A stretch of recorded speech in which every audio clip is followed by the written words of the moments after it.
When you run a suburban or country or local football club, it's all about trying to find players, and in this environment where you've got to worry about points and worry about a salary cap, it's pretty tough. Down at Edithvale, Aspendale, Shane Ward is in charge of football operations, where recruiting comes under his auspices. He also last year, for this magnificent league, the Mornington Nepean Football Netball League, it's now the Mornington Peninsula Football Netball League, he was named Volunteer of the Year for all the work he's done. Shane, good to have you with us. Thanks for having us down here tonight. What did it mean to you to be Volunteer of the Year? Look, it's a great recognition of the work, not just myself, but a lot of the guys around the club. Worked tirelessly with the MPNFL and tried to sort of work with the club, but also give feedback around how the league's going and what contribution I can make to the league, not just the club. What makes a good volunteer? Look, I think just putting some hours in, whether you're working a full-time job, but just being dedicated, helping the club out wherever you can.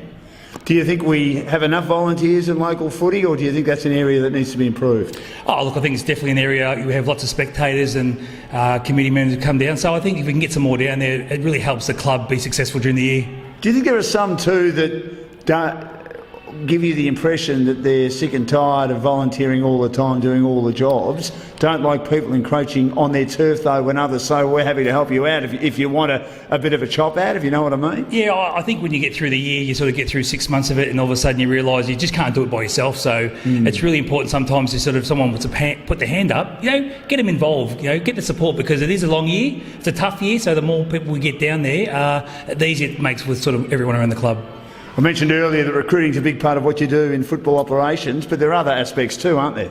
Yeah, there is. So sort of mid-year we'll sort of go around and talk to Graham and the coaches and work out what they want for next year, see who's hanging around, who's retiring. So we'll start to look at a few games outside our league and see if we can have some conversations about bringing some more talent into the MPNFL.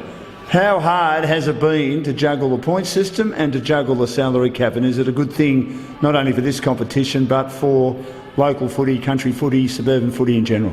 Yeah, look, I think it is really important too, just to make sure you keep the grassroots of local kids. We've been very lucky to have some great kids who've gone from our club to AFL. But it is very, very hard. Salary cap, we're well under. We've got blokes who want to play for the jumper. We've got blokes who are local. So the point system is a big one to juggle, especially when you get a few boys from other clubs and other leagues. But look, it'll work well for this year, and next year it'll be a real bonus for us. Do you understand it completely? I do now. I do now. It's been a real challenge this year. It's been a tough one.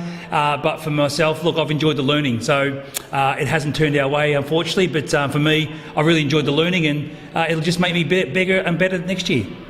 What did you learn from that experience back in round one? I mean, the word I got was that you had done everything right, or you thought you'd done everything right, that it was a mistake that obviously you were very sorry about. But, I mean, it was something that obviously won't happen again. Yeah, look, exactly. I think it's just really, understanding the rule book, using MPNFL, AFL Southeast. Those guys are there to help you out. They always have been there to help you. So they've been really, really positive to me.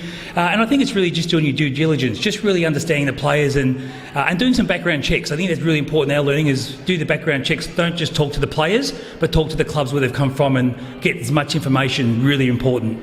Are you in favour of players who are on AFL lists, and if they haven't come from your club, being on the same number of points, even if a player mightn't have played senior AFL footy and another player's played a lot of AFL footy? Do you think there should be a different point system? I personally think there should be. I mean, I've got a feeling that won't change, but I just think that it's not an even playing field. I think we're probably, 3 years into the point system now, and I think it's a real good time to get all the presidents and clubs together just to review how it's turned out so far, and maybe there's some tweaks and some changes we can make. Again, it's about grassroots football, but I think it's really important too to bring some really good talent into the MPNFL. And looking at the football side of it, being heavily involved in football operations, how do you think your team's travelling? Look, I think we're in a great position. We're sort of a halfway mark right now. Got some big games coming up. Sunday will be a blockbuster, the Pines. They're playing some really good football, full strength. We've got a few more games coming into and home with the last few rounds. But top four, it's anyone's game now. I think YC have had a terrific 7, 8, 10 years, and I think there's a couple of teams that really take it up to them. So we're in a great position, but it's not over yet. No, certainly not. Shane, thanks for joining us. Congratulations on your award last year, and congratulations on what you're achieving with the Edithvale Aspendale Football Club, and good luck for the rest of the year. Thanks, Dan. It's been a pleasure. Good on you. Thanks very much.